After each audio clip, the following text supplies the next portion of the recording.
Hello, everybody. Welcome to this week's episode of the podcast. Just getting everything set up. And we'll be ready to go. Hope everyone's day's going well.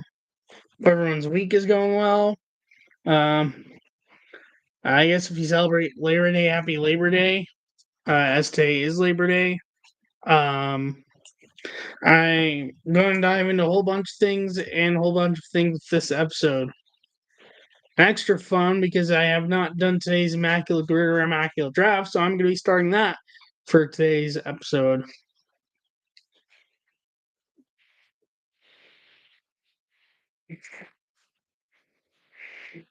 Don't do that always, but I felt since I haven't done it today, might as well do it for the episode.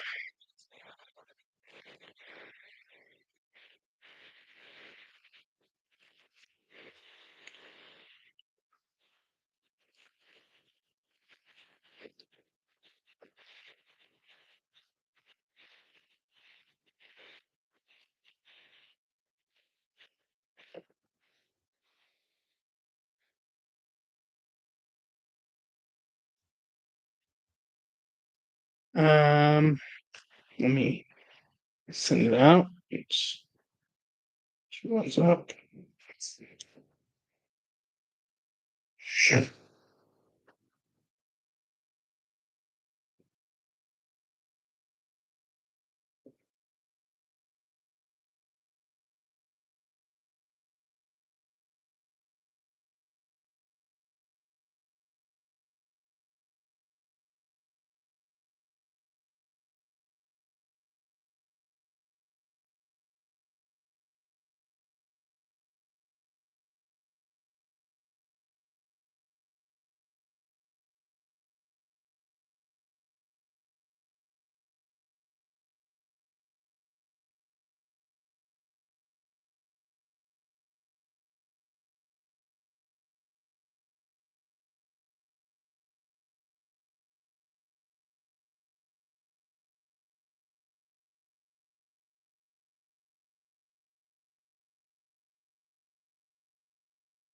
Hey, let's get audio going.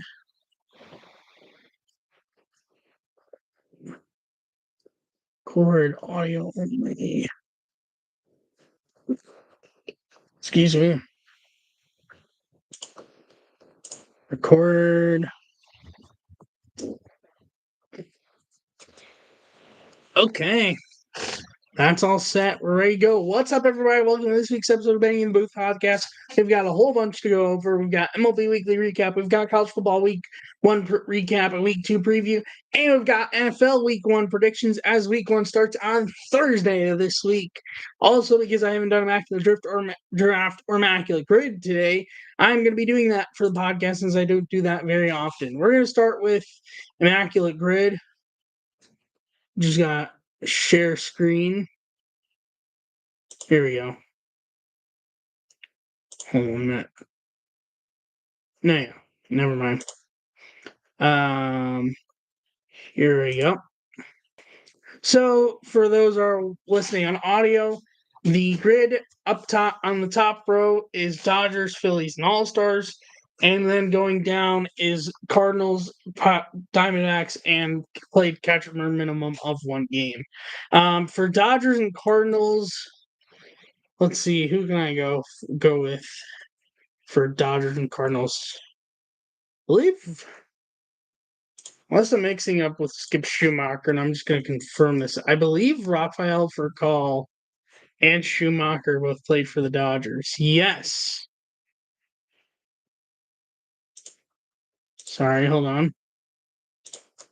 3%. I will take that.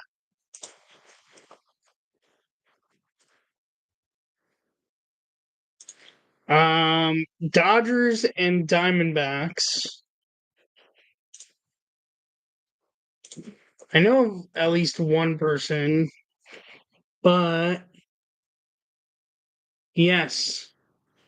So the first person that came to mind is from the 0-1 Diamondbacks, Steve Finley. Someone I just confirmed is another 0-1 Diamondback, Luis Gonzalez. 6%. That is a very good answer. Dodgers catcher minimum of 1 game. I'm going to go someone who also played for the Mets. Paul Duca. 4%. I will take that.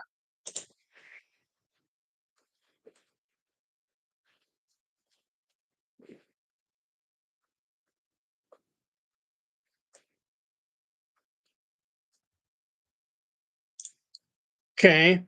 Phillies, Cardinals. I could go Placido Polanco. Um,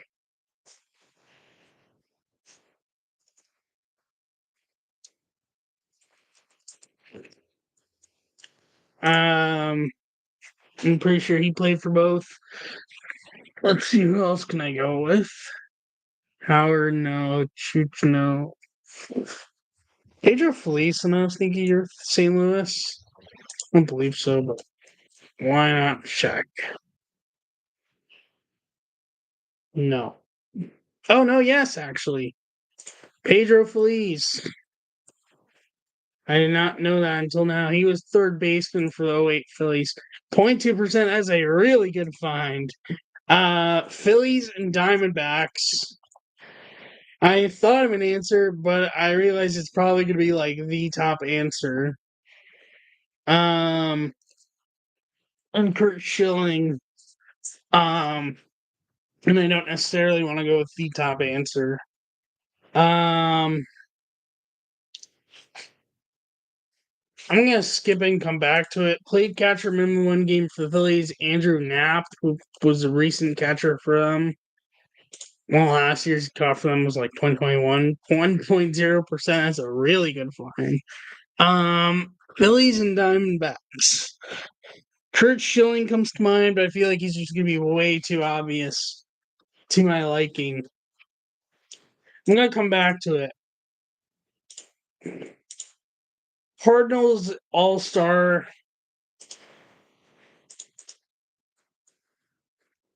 I have a couple of people that are coming to my mind that might fit. Yes, actually, I just confirmed Lance Berkman for the 2011 Cardinals was an All-Star. 0.5%, I will take that. Diamondbacks. Any chance Alomar would be? No, too late in his career. Pat Williams? Would that also be too late? No, Matt Williams indeed was an All-Star for the Diamondbacks. Third baseman who was third baseman for the 2001 Diamondbacks team. 5%, I will take that. Catcher that was also an All-Star, Wilson Contreras. Of course, 1%. Okay, so now Phillies and Diamondbacks. I'm back at square one. Could just go Schilling, but again, like that's gonna just be way too obvious, and I don't necessarily want to go like a very obvious answer.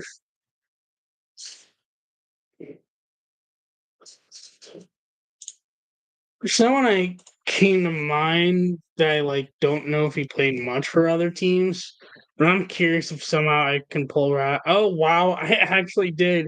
A random pinch hitter for the '01 Diamondbacks, who was part of the expansion team, I think, even Diamondbacks, yes. From the Orioles originally, David DeLucci. I'm pretty sure was involved in the ninth inning of Game 7, if I'm not mistaken.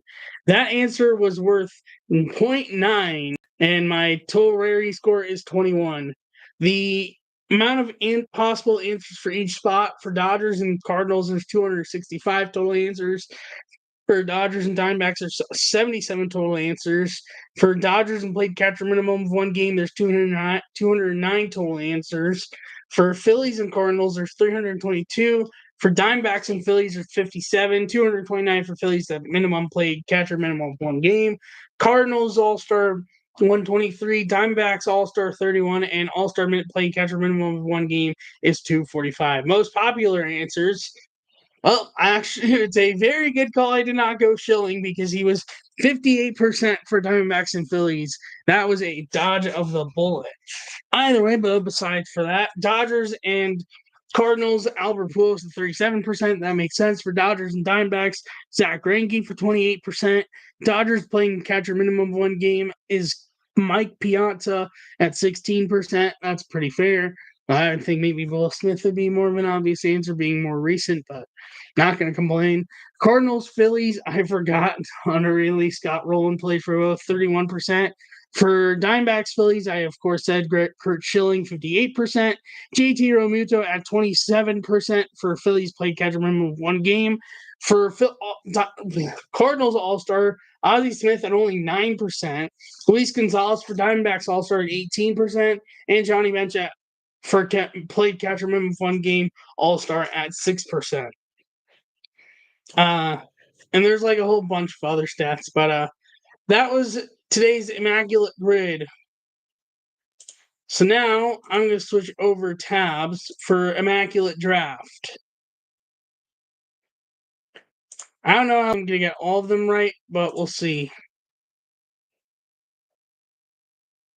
Yep, indeed. I am a ball knower. Know a lot. So basically, you're trying to build a starting lineup out of random overalls, and you're trying to the questions you get right, the better of an overall chance you get. I've done this before, but might as well just go through how this works. If you get incorrect, the lower overall you will get. But what's changed is they now will have players with a stat higher or lower. If you get that right, it can boost, and if you get it wrong, lower the overall you get out of them for that. So, first one for catcher, Jason Worth started his MLB career with what team? Most people will probably think Phillies, but that is not actually correct. If I'm not mistaken, it's either Dodgers or Orioles or something like that. Or Blue Jays, actually. I forgot about Blue Jays. Interesting. Is Toronto Blue Jays, which is correct. And the options are 89 Brian McCann, 90 overall Russell Martin, and 77 overall Manny Pena. I'm going to go Russell Martin. So I'm trying to get best overall chances. Which player most recently reached 300 career stolen bases? I have no idea off the top of my head. I'm going to give a guess.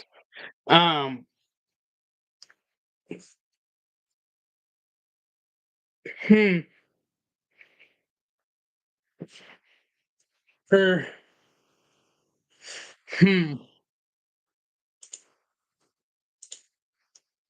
or you know what? No. Like, Juan Pierre, maybe? Would there have been someone more recent? Juan Pierre, I'm pretty sure, did it. But I'm not sure if there would be any more recently. I'm just going with my gut. I am incorrect, Jose Altuve. I did not realize he had that many career stolen bases. My options are 78 overall Ryan Hearn, 74 overall Alan Craig, and 74 at Matt Adams. I'm going to take O'Hearn because that's the highest overall of those options. Rank order of most recent World Series title. Tigers is 1984. Guardians is 1948, so they'd be behind the Tigers. White Sox is more recent than those two, 2005. Royals would be 2015, so more recent than those two. And Twins is going to be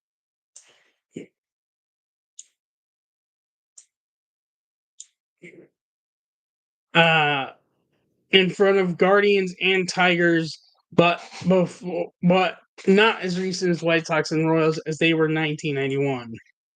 And that's all completely correct. So my options are 71 overall Nick Punto, 80 overall Freddie Sanchez, and 80 overall Gleyber Torres. Just because of more throwback name, I'm going to go Freddie Sanchez plus name overall. Name this former player. They show a picture of someone I definitely know of in Neil Walker back when he was on the Pirates. My options are 72 overall Jack Wilson, 75 overall Orlando Cabrera, and 87 overall Xander Bogaerts. I'm going to take 87 overall Xander Bogaerts. They also give you an average overall between all your players at the end. Ranking order of career home runs with the Braves. So Hank Aaron's more likely number one because he has the second most home runs in MLB history. Chipper was an all-time Brave, so I imagine he's probably be 2. Freeman probably would be 3. My guess, and I have a feeling it would be somewhat incorrect, I'm going to say Hank 1, Chipper 2, Freddie 3, Eddie 4, Andrew Jones 5. Oh, so no, do you have any guesses? You have any idea of if my order is right or wrong since you're here?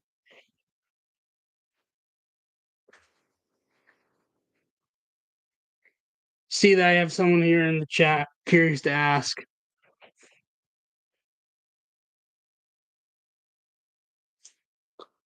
Because here's my thinking with this is that Aaron Jones, Aaron Jones, both were only played for the Braves. Or no, sorry, Jones only played for the Braves. However, Aaron mostly played for the Braves, except for like 2 years with Atlanta.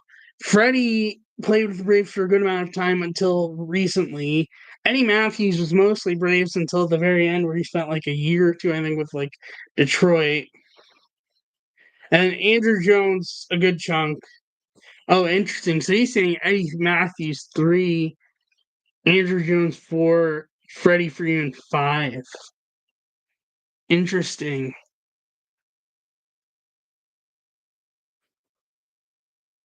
You know what? I'm going to go with your call.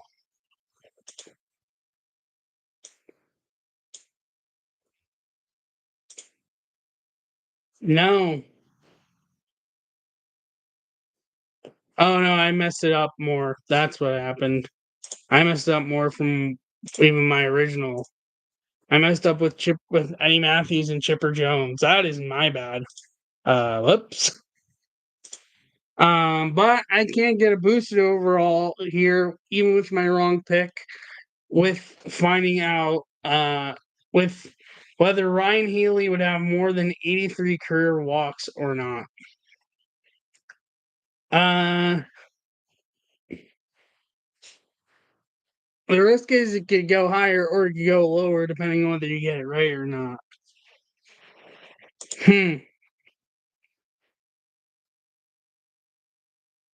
Ryan Healy.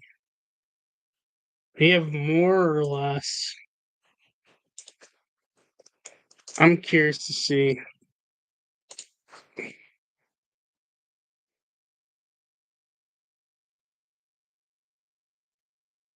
Walks. So his numbers actually way less, 75. Slower, so I'll get it boosted to 80. No, it does still hurt my overall.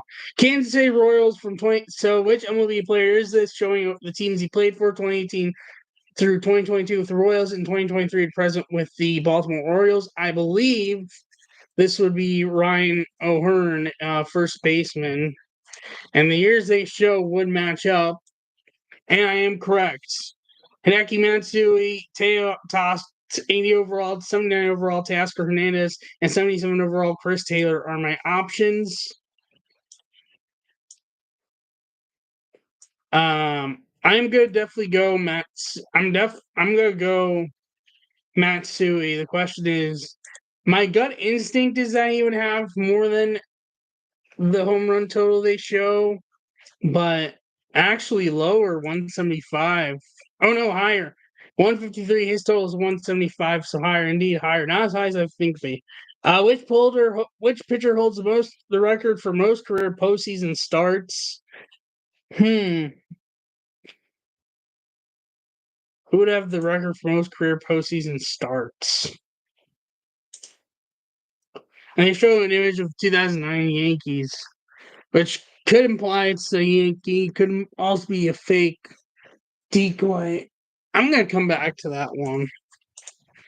Yandy Diaz started his MLB career with what team? That is Cleveland. He got traded from Cleveland to Tampa, which is correct. My options are 81 overall Jason Worth, 80 overall Mark Trumbo, and 87 overall Hunter Pence. Which, if I can figuring out Mark Trumbo's career strikeouts, I can boost them up in overall.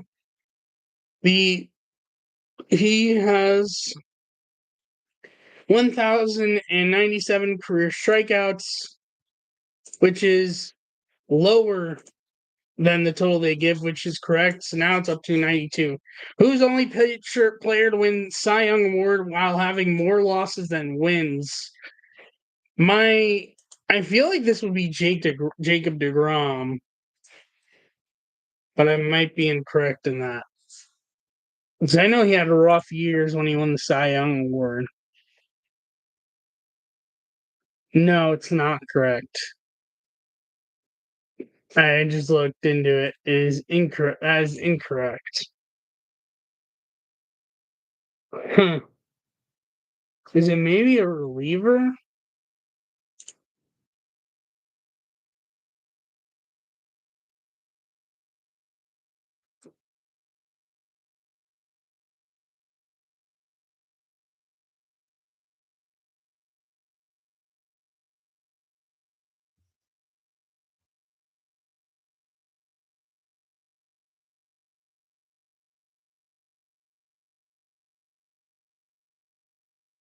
Oh, so I looked it up, and the answer is Eric Gagne, so it is a reliever.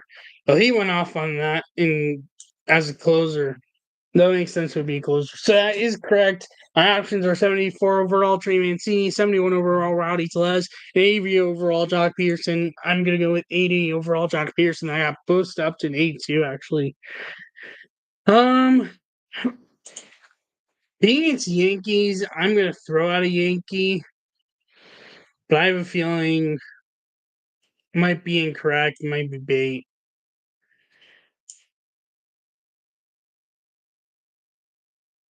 I'm gonna throw someone from the 2009 Yankees who could make sense. Andy Pettitte, and it is Andy Pettitte actually. I'm gonna take 87 overall Curtis Granderson over 82 overall Starling Marte and 78 overall BJ Upton. So that is my team. I get 85 overall, which more likely will not be anywhere near the leaderboard. So my team, like, once again, a catcher 92 overall Russell Martin, 80 overall Ryan O'Hearn, at Martin at catcher, O'Hearn at first base. Second base is 80 overall Freddie Sanchez. Shortstop is 87 overall Xander Bogaerts. Third base is 80 overall Ryan Healy. Left field is 90 overall Hideki Matsui. Center field is 87 overall Curtis Granderson. Right field is 92 overall Mark Trumbo. And DH is 82 overall Jock Peterson. It was fun to be able to do Immaculate grid and draft for the first time in a while here. So let's dive into college football and NFL before we get into MLB weekly recap, which there's not much anyways. But college football, not many games to notes, but there was some very close scores. However, going into tonight's game, as there is a game tonight, which starts, I believe, at 7:30. Yes, Boston College at Florida State on ESPN. Which Florida State is a 16.5 point favorite, but then again, they already lost week one. But the games of notes, Michigan State, who was favored like by big amount, like 40 plus points, I believe, only beat Florida Atlantic University by 6 points, and really barely won that game. I watched the highlights; it was like barely got out of that game with a victory. Congratulations, honestly, to FAU for merely winning that game, but which that would have been something. No, they were favored by 13, but the over under was 45. This is what it was. And so what's funny is the Michigan State quarterback, Aiden Childs, before the game was like, if there's one thing to bet on for this game, bet the over on the over under, which was 45. It was nowhere near the over under. They didn't even cover the spread. His Michigan State only won by 6 compared to the 13 line. Oregon did not get off to a good start in their first game into the Big Ten Conference. They won, but they barely beat Idaho 24-14. Which, if you're expecting to beat Ohio State in your own stadium in your first year in the Big Ten, you cannot be barely skating by Idaho like that. And the last game of note yesterday, USC is upset as number 23, upset number 13, LSU 27-20. Obviously, there's a game tonight, and I'll cover that next week's episode if that's of any importance. Big games to note for this weekend. Number 4, Texas visiting number 9, Michigan. 12 p.m. on Fox on Saturday, September 7th. The spread is Texas is a 7-point favorite. Interesting that Texas is favored in that game. Let's see, anything else of note?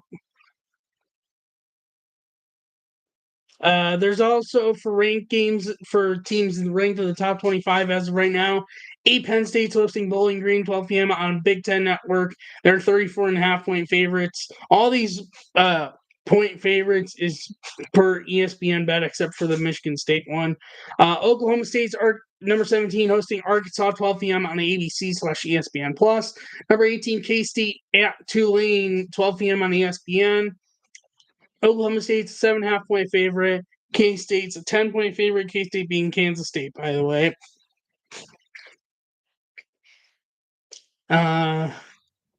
Number 20, Texas A&M hosting McNeese, 12:45 p.m. on SEC Network. There's no odds for that game on this here.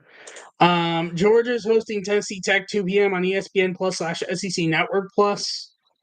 Notre Dame hosting Northern Illinois, 3:30 on NBC/Peacock. They're 28.5-point favorites.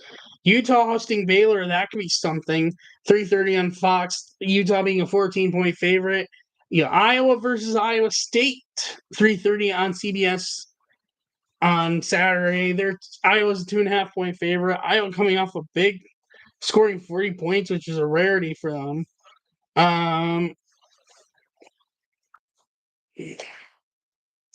Let's see here. Ole Miss hosting Middle Tennessee, 4:15 on SEC Network. They're a 41-point favorite. Miami hosting Florida A&M, 6 p.m. on ESPN Plus/ACC Extra after they whooped Florida at the Swamp. Also, Georgia whooped Clemson, by the way. Number 5, Bama hosting South Florida, 7 p.m. on ESPN. Bama's a 31-point favorite, though they barely won last year.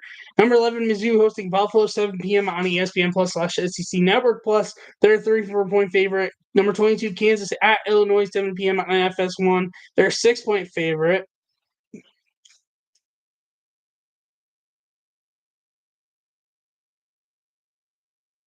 Number 2, Ohio State hosting Western Michigan, 7:30 p.m. on the Big Ten Network. They are 38.5-point favorite. Number 13, LSU hosting Nichols, 7:30 on the ESPN Plus/SEC Network Plus. Another big game to highlight.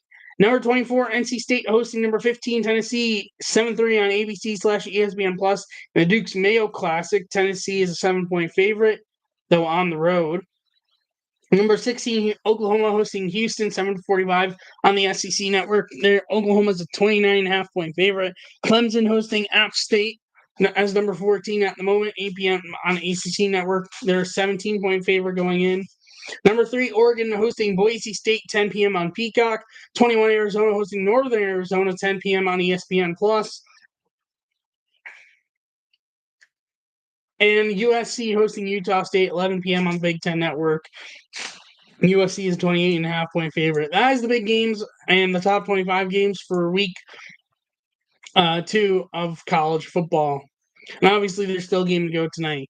NFL Week 1 is this week, and it's finally going to be saying NFL is back. And I'm going to run through the schedule with my predictions for each game.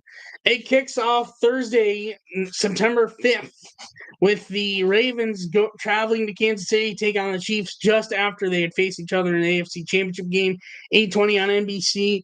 And honestly, I think the Chiefs are going to start off 1-0 this year. Even with their Henry edition and everything, I still think Kansas City is going to win Week 1.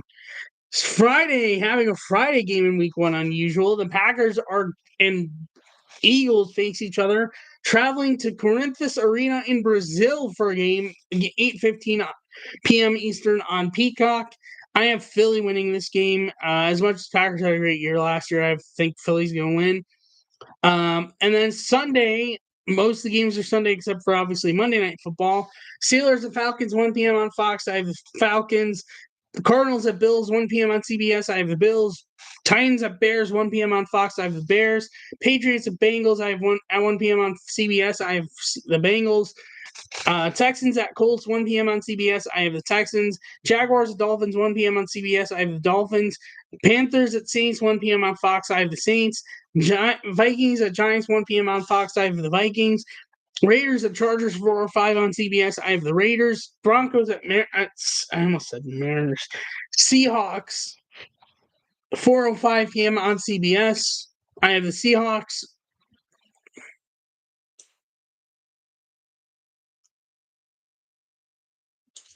Hold on 1 minute.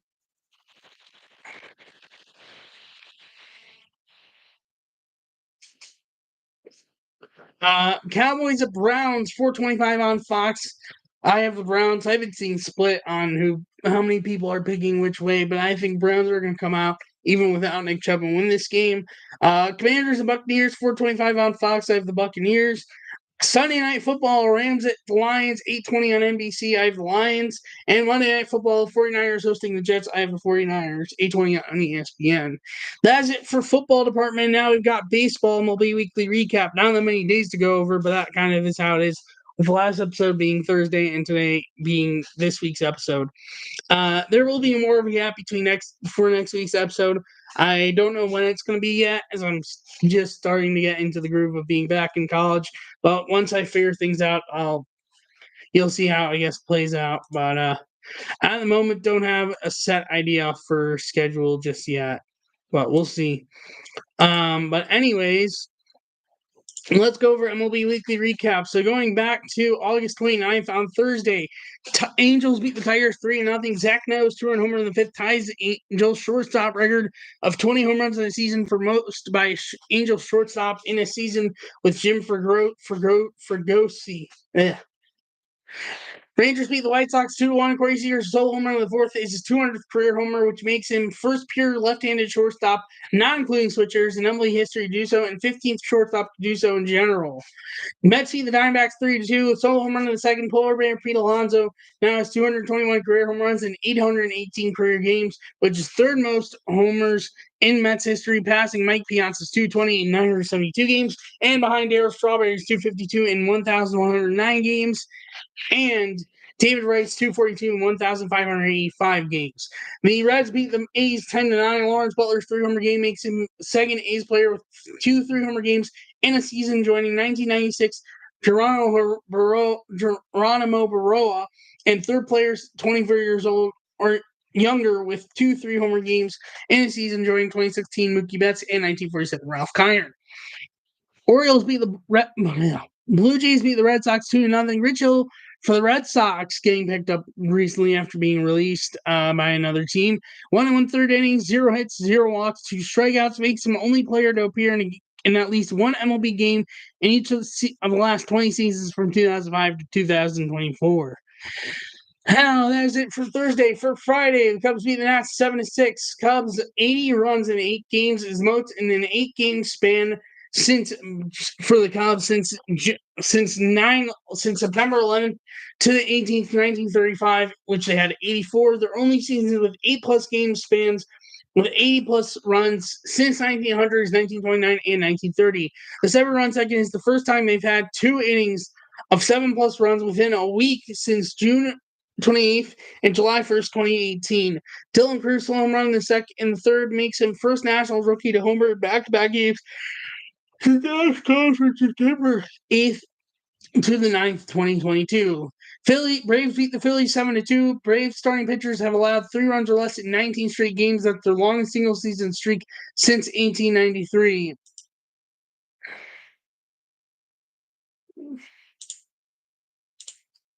Sorry about that. Padres beat the Rays 13-5. First Padres win at Tampa Bay Rays / Tropicana Field since June 24th, 2010, a 7-game losing streak. Guardians beat the Pirates 10-8. John Kenzie Noel's 2-run homer in the fifth is his 13th homer this season, which is tied for the most in a player's first 45 games in Guardians history, tied with Russell Branyan. With the save, Emmanuel Clase now has 150 saves with the Guardians, which is most in Cleveland baseball history, passing Cody Allen's 149. Astros beat the Royals 3-2. Framber Valdez, 7 no-hit innings, is the 17th no-hit bid for the Astros since 2019, including postseason, which is most since then, ahead of Padres 8 and Yankees 7.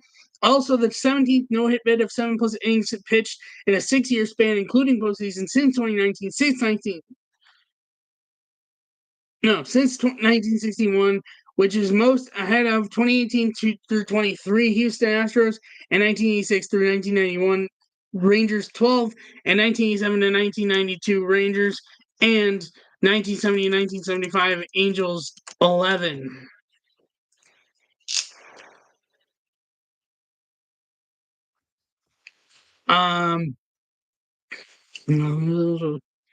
Also, the seven plus inning pitch no hit bid for Astros this season, which is tied for most since 1961, including postseason, ahead of 2022 Astros, 2022 Yankees, 1973 Angels, 4, and tied with 1989 Rangers and 1965 Reds.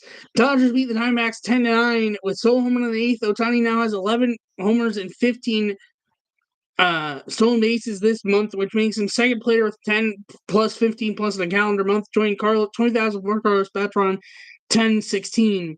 Also now has 11 games with a homer and stolen base, which is third most in Major League history since 1900, behind 1986 Rickey Henderson and 2023 Ronald Acuna Jr. and 1973 Bobby Bonds is 12. Henderson had 13. Acuna and Bonds had 12. He also leads NL in homers and has, at the time of Friday, 43 stolen bases to lead the league. To lead only in homers and have 40 plus stolen bases in a season. He is the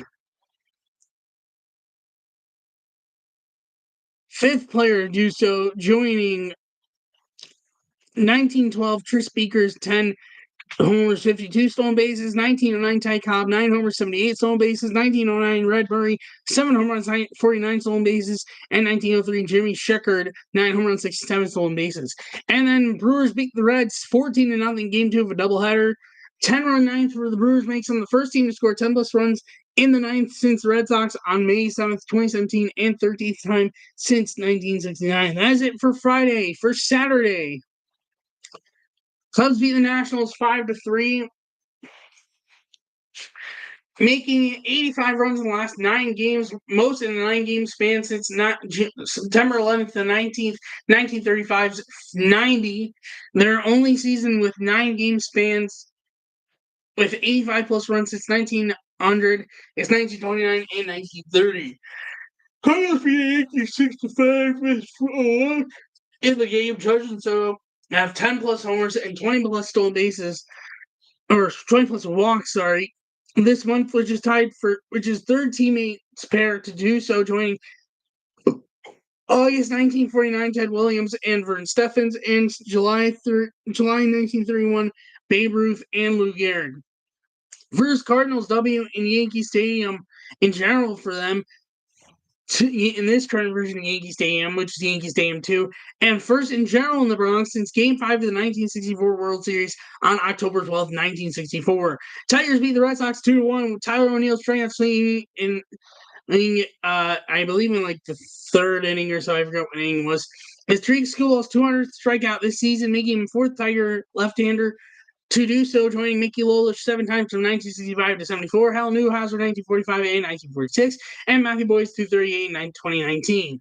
Rangers beat the A's 3-2 with a home run in the game by Lawrence Butler. A's that had 15 home runs in the last 4 games, which is third most in a 4-game span in franchise history, behind 2 overlapping spans in June 1996 with 18 and 16. Sorry about that.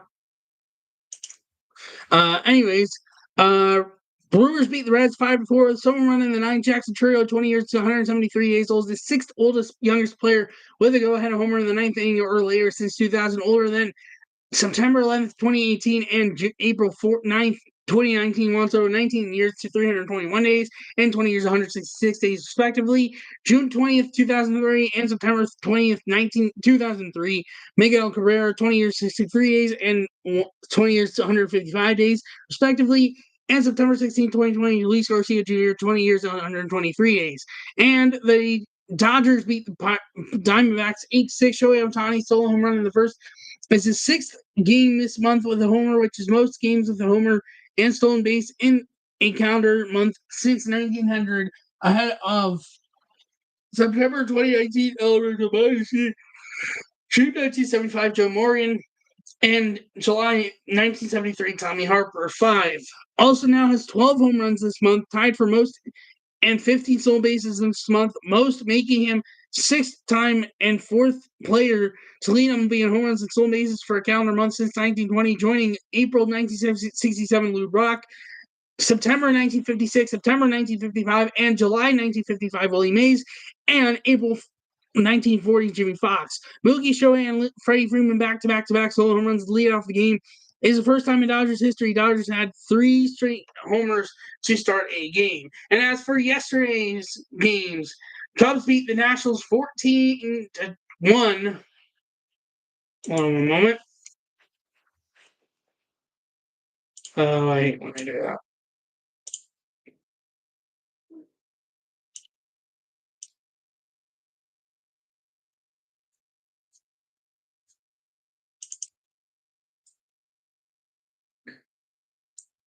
I have exited out of my notes document, so hold on one moment. Here we go. Darren Baker is the 9th University of California player to appear in an MLB game this season, which is 6th season with 9+ doing so, joining 2014's 11, 2013, 2012, 10, 2011, 10, and 2010. Cubs 99 runs in 10 games is second most in a 10-game span since 1900, behind May 28th to June 7th, 1930's 104. Jordan Wicks is the 4th Cubs pitcher to record 0 strikeouts or walks in a 5+ innings pitch since 2000, last being Alec Mills on July 29, 2021. Cardinals beat the Yankees 14-7. Jordan Walker's 5-hit games at 22 years and 102 days old is the 3rd youngest Cardinal player to do so since 1901, older than June 28, 1916, Roger Hornsby, 20 years, 62 days old, and August 21st, 1915, Frank Snyder, 21 years, 86 days old. Guardians beat the Pirates 6-1. Kyle Manzaro's 2-homer game makes him 10th Guardians player to hit 2 career homers in same game, joining August 13, 2021, Ernie Clement, June 17, 1995, Herbert Perry, September 3rd, 1993, Manny Ramirez, September 7th, 1988, Luis Medina, May 21st, 1984, Jerry Willard, June 9th, 1972, Jack Brohammer, June 15th, 1949, Ray Boone, August 6th, 1947, Hank Ruskowski, and April 27th, 1940, Lou Pedro. Astros beat the Royals 7-2. Bobby Witt Jr.'s home run the 7th makes him second Royal to have 2 30-homer seasons in Kansas City Royals history, joining Danny Tartabull with a 2-homer game. Yordan Alvarez is second Astros player with 30 homers in 4 consecutive years, with his 6th multi-homer game in this game this season, joining Jeff Bagwell 8 times from 1996 to 2003. Mets beat the White Sox 2-0 with 6 straight strikeouts. At one point, he went 7 consecutive strikeouts, which ties White Sox record for most consecutive strikeouts to start a game, with September 30th, 2016, Carlos Rodon, and May 28th, 1986, Joe Crowley. Rangers beat the A's 6-4. First time Rangers had back-to-back walk-offs since July 31st to August 1st, 2021 versus Seattle. There are now 8 walk-offs this season. It's 3rd most in the last 8 seasons, where they had 9 in 2019, and are more than the total for the past 2 seasons combined, 4-23, 3-22, which equals 7 combined. Angels beat the Mariners 3-2 at 20 years and 259 days old. Caden Dana is youngest pitcher to appear for Angels in a game since K-Rod, Francisco Rodriguez, on September 21st, 2002, at Seattle, also at his age, or versus Seattle, at 20 years, 200, at that age. And youngest Angels starting pitcher since September 30th, 1973, Frank Tanaka, 20 years, and 89 days. Oh, no, wait. K-Rod was 20 years, 257 days. Sorry, I got mixed up for a moment. And then Phillies beat the Braves 3-2 in 11 innings. Nick Castellanos walk-off RBI single 11th, his 4th walk-off RBI this season, which is tied for most by a Phillies player in a season since 1920, tied with 2021 Gene Segura, 1985 Juan Samuel, and 1970 Tony Taylor. That's it for the notes, part of the recap. Standings update, not including today's games, which some have started already, some have not. And there are some that have already gone final already. In the AL East, Yankees in first place, 79-58, followed by the 79-59 Orioles, a half game back, followed by the 70-67 Red Sox, who are 9 games back, followed by the 67-69 Rays, who are more than 10 games back, so I don't count it. Once you're 10 games out of the division, I kind of say that you're out of the race. Followed by the Blue Jays at 67 and 72. In the AL Central, the Guardians in first place at 79 and 59, followed by the 74 and 62 Twins, who are 3.5 back. Followed by the 75 and 63 Royals, who are also 3.5 back. Followed by the Tigers at 70 and 68, 8.5 back. Followed by the 31 and 107 White Sox. In the AL Central, the Astros in first place at 75 and 62, followed by the 69 and 68 Mariners, 6 games back. Followed by the Rangers at 65 and 72, followed by the A's at 59 and 78, followed by the Angels at 57 and 80. In the NL East, the Phillies in first place at 81 and 56, followed by the 74 and 63 Braves, 7 games back, followed by 73 and 64 Mets, 8 games back, followed by the Nationals at 61 and 76, followed by the Marlins, at 51 and 86. In the NL Central, the Brewers in first place at 80 and 57, followed by the 71 and 66 Cubs, 9 games back, followed by the 69 and 68 Cardinals, followed by the 65 and 73 Reds, followed by the 63 and 73 Pirates. By the way, extra footnote on the Cubs, they are 20 and 8 since July 31st, not including tonight's game, which has not started. Crazy fact. In the NL West, the Dodgers in first place at 82 and 55, followed by the 77 and 60 Diamondbacks, 5 games back, followed by the 78 and 61 Padres, 5 games back as well, followed by the Giants at 16 and 70, followed by the Rockies at 51 and 87. For the wild card standings, the Orioles in first place, 4 games up, followed by the Royals and Twins, who are even Steven in games up, which are 0, followed by the Red Sox 4.5 back, followed by the Tigers 5 back, followed by the Mariners 5.5 back, followed by the Braves 7 back, followed by the Blue Jays 8.5 back, followed by the Rangers 9.5 back. And then the NL West, NL's not NL, NL, not NL West, NL. Diamondbacks and Padres both 3 games up, followed by the Braves, who are no games up, followed by the Mets 1 game back, followed by the Cubs 3 games back, followed by the Cardinals 5 back, followed by the Giants 6.5 back, followed by the Reds 9.5 back. Now, as for today's games that have already gone final, the Cardinals lost to the Brewers 9-3. Orioles whooped the White Sox 13-3, and Guardians beat the Royals 4-2. With those games being in Milwaukee, in Baltimore, in Kansas City, respectively. As for the games that have already started in the bottom of the 8th, Astros are losing to the Reds 5-3 in Cincinnati, with the Reds having 2 on, 1 out. Blake Dunn at the plate facing Forrest Whitley in a full count. Dodgers are hammering the Diamondbacks 10-3, top 8 with 2 on and 2 out. Tommy Edman at the plate facing Slade Ciccone. Top 2, Tigers and Padres scoreless. Joe Musgrove facing Jace Jung with a runner on first and 2 outs, 2-0 count. Middle of the first, 1-0 Twins over the Rays. Rays are coming up to bat in Tampa. Mariners A's is about to start. Logan Gilbert against Osvaldo Bido. Reds and Red Sox are about to start. Brandon Bale against Luis Severino. And then as for the games that have not started yet, Pirates at Cubs at 7:40, Jared Jones against Jameson Taillon, and Yankees at Rangers at 8:05, Jarrett Cole against Jack Leiter. That's it for this week's episode of the podcast. Thank you so much for watching and listening. If you're new here on YouTube, leave a like and subscribe and notification bells to notify when I go live and or post a new video. If you're new on audio, follow the podcast and review and notification bells to notify when I post on there. Thank you so much for watching and listening. Now I'll see you next week's episode 138. Bye-bye.